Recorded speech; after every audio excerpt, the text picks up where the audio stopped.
Hello दोस्तों, मेरा नाम है स्नेहाशीष पाठी। आपको इस लेक्चर में स्वागत करता हूँ मिशन आइसलैंड विद इंटीग्रिटी की तरफ से।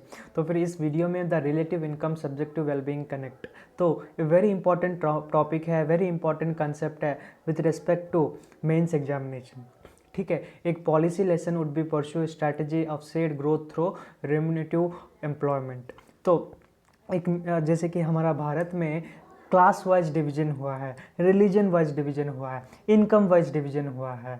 ठीक है, तो उसके बाद सेक्स वाइज डिवीजन हुआ है। ठीक है, तो हर एक चीज़ का एक डिवीजन होगा, हर एक चीज़ का एक एक एक क्या होता है, डिविजनल क्राइटेरिया रहता है हमारा इंडिया में या फिर भारत में। एक मिडिल क्लास फैमिली को जो कि उसका उनका डेली इनकम या फिर उनका daily income not more than 700 है, तो फिर एक सस्टेनेबल डेवलपमेंटल गोल के लिए, सस्टेनेबल एम्प्लॉयमेंट के लिए कितना प्रयास कर रहा है यूजुअली, वो very very important role play करता है। ठीक है, in respect to subject wellbeing. तो in respect to subject wellbeing और SWB के अनुसार, जैसे कि हम इस वीडियो में कैसे लोग अपना जीवन जापन करते हैं उनके बारे में भी बहुत ही ज़्यादा सरल मात्रा में एक केस स्टडी के रूप में इसमें दर्शाया है। ठीक है, जैसे कि हम जानते हैं एक मिडिल क्लास फैमिली में कितना प्रॉब्लम्स होता है, कितना डिफ़िकल्टीज रहता है with respect to employment, with respect to the income they usually have in the whole of the year, with respect to the criticism they usually face near the society। ठीक है, अगर income नहीं है, अगर आपके पास पैसा नहीं है, तो फिर आपका रेस्पेक्ट भी नहीं आएगा।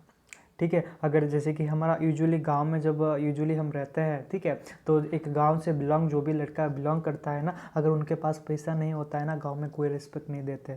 जितना भी खराब हो, जितना भी घटिया से घटिया आदमी हो, ठीक है, अगर उनके पास पैसा है, हाँ सर माफ़ कीजिए, हमको ये चाहिए, हमको वो चाहिए, उनके पास ही भीख मांग कर रहते हैं। जितना भी रेस्पेक्टफुल पर्सन हो, ठीक है, आपके पास मनी नहीं है, तो फिर आपके पास रेस्पेक्ट नहीं है।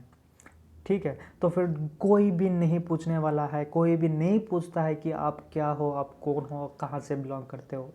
ठीक है, unless and until you achieve certain post, unless and until you achieve certain limit. ठीक है, अगर लिमिट सेट करके चलेंगे, अगर हमारा गोल को सस्टेनेबल, हमारा गोल को एक एक एक रूप, एक गोल दर्शाए, मीन्स एक टारगेट बनाकर अगर चलेंगे, अगर अचीव कर लेंगे, तो फिर ज़रूर जो आपको हेट करेगा ना, वही आपके पास आएगा। ठीक है, हाँ मैं ये बोला था, ठीक है मैं ये बोला था, तो आज इस समय या फिर फ्यूचर में ज़रूर ये आदमी बनेगा। ठीक है, तो फिर आपको क्या करना है, yes thank you for your advice, thanks a lot, तो आपके वजह से ही मैं इधर हूँ।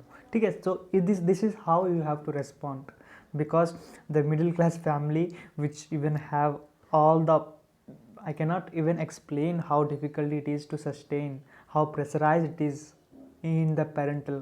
okay, so जैसे कि हम जानते हैं सोशल वेलबींग यूजुअली डिवीजन के रूप में अगर देखेंगे, यूजुअली सोशल वेलबींग जो है यूजुअली डिवाइड हुआ है किस या फिर कौन सा यूजुअली अप्रोच से।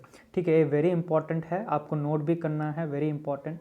क्या है वो यूजुअली, वो है one is the conventional approach of measuring in terms of objective creation such as expenditure, and so second क्या है usually the growing consequence around the measure of subjective well-being, happiness that takes into account not just criteria, just income and individual characteristics, individual gender, age, schooling, religion, caste, material status and health। ठीक है, तो यही है दो approach. तो पहला approach क्या है आपका, इनकम कैसे, जैसे मैं आपको एग्जांपल बोला। ठीक है, अगर आपके पास मनी है तो फिर कुछ भी कर सकते हो, अगर नहीं है तो फिर very difficult to sustain in this environment और इन दिस सोसाइटी। सो दूसरा वेलबींग क्या है, आपका एज, आपका जेंडर, आपका स्कूलिंग, आपका रिलीजन, आपका कैश, आपका मटेरियल स्टेटस, आपका हेल्थ एंड आपका एम्प्लॉयमेंट यूजुअली। ठीक है, सोशल स्टेटस भी हम बोल सकते हैं। सो अगर हर एक चीज़ का अगर नोट करके हम चलेंगे, तो फिर हर एक चीज़ का एक अप्रोच रहता है, हर एक चीज़ का एक इंडिविजुअल स्टेटस रहता है। ठीक है, तो उस स्टेटस को हम अचीव करने के लिए हमको हार्ड वर्क की ज़रूरत है, उसके बाद स्मार्ट वर्क की ज़रूरत है, उसके बाद हमारा अचीवमेंट किस प्रकार जा रहा है, हमारा गोल और टारगेट किस पाथ पे जा रहा है, किस रोड मैप में जा रहा है, वो भी ज़रूरी है। ठीक है, तो ये दोनों पॉइंट या फिर ये दोनों अप्रोच बहुत ही इम्पॉर्टेंट पॉइंट है या फिर बहुत ही इम्पॉर्टेंट रखता है in respect to mains examination. ठीक है, तो SWB social wellbeing is very important. ठीक है, तो इस कॉन्सेप्ट आपको समझ आ गया होगा। नेक्स्ट कॉन्सेप्ट अगर देखेंगे, द सेकेंड और the material goods. So material goods जब हम बातचीत करेंगे या फिर इस पर हम गोल लगाकर देखेंगे, तो फिर हम एक चीज़ का हम नोट भी करेंगे कि मटेरियल गुड्स यूजुअली जो होते हैं, यूजुअली रिसोर्स जनरेशन हब्स हम बोल सकते हैं। So the person who is having lot of resources, they do not even have struggle in their life. ठीक है, struggling is not about how much you have studied whole the night. Struggling is all about studying in the night, working in the day and handling all the pressure. I'm saying struggle is not about how much you have studied whole day, how much pressure you have, but struggle is all about working in a day, studying or you can educating, then after pressurizing or pressures or burden which you have. So this is called the true material good of how a person is going to successful from a low line to a high line or from an enriched line. So this is the true motivational speech, motivational line which I usually got from APG sir. He is a great motivator as well as a great mentor. Still now I usually follow him, from a newspaper boy from a small town and from a great scientist. तो एक चीज़ बनता है, एक step wise formation बनने के लिए तैयार रखकर हम चलेंगे, तो फिर डेफिनेटली रिसोर्स का यूटिलिटी किस प्रकार हम करेंगे वो भी एक मायना रखता है या फिर वो भी एक प्लेस रखता है हमारा जीवन में सक्सेस होने के लिए। अगर देखेंगे तो मेरा, if I give my example, sorry for that, so I even do not even have special resources.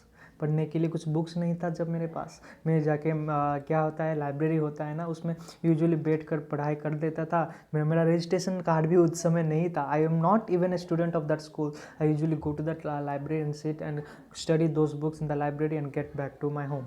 So this is how I usually help to take the help of resources नहीं है तो आपको यूटिलिटी करना है, आपको किस प्रकार आपको लेना है वो समझना चाहिए। ठीक है, तो उस प्रकार अगर चलेंगे तो फिर ज़रूर आप सक्सेस हो पाएंगे अपना लाइफ में। This is all about material goods.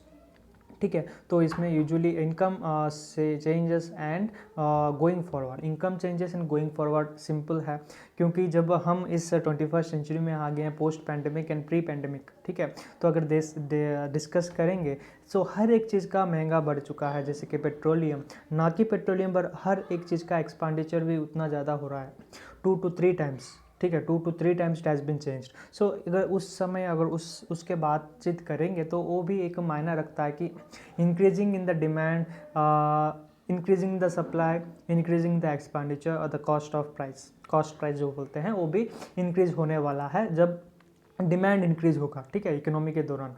So demand, supply, expenditure and cost price.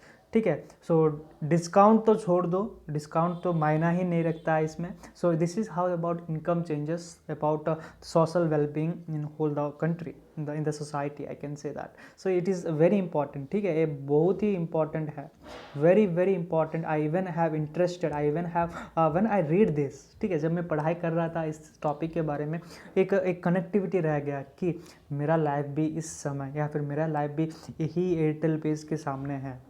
I am seeing my own image from this Airtel page. So this is the new, means I really impressed by this. So I hope you have got the idea of how the subjective well-being is all about. So till then, thank you for watching my video. Thanks a lot.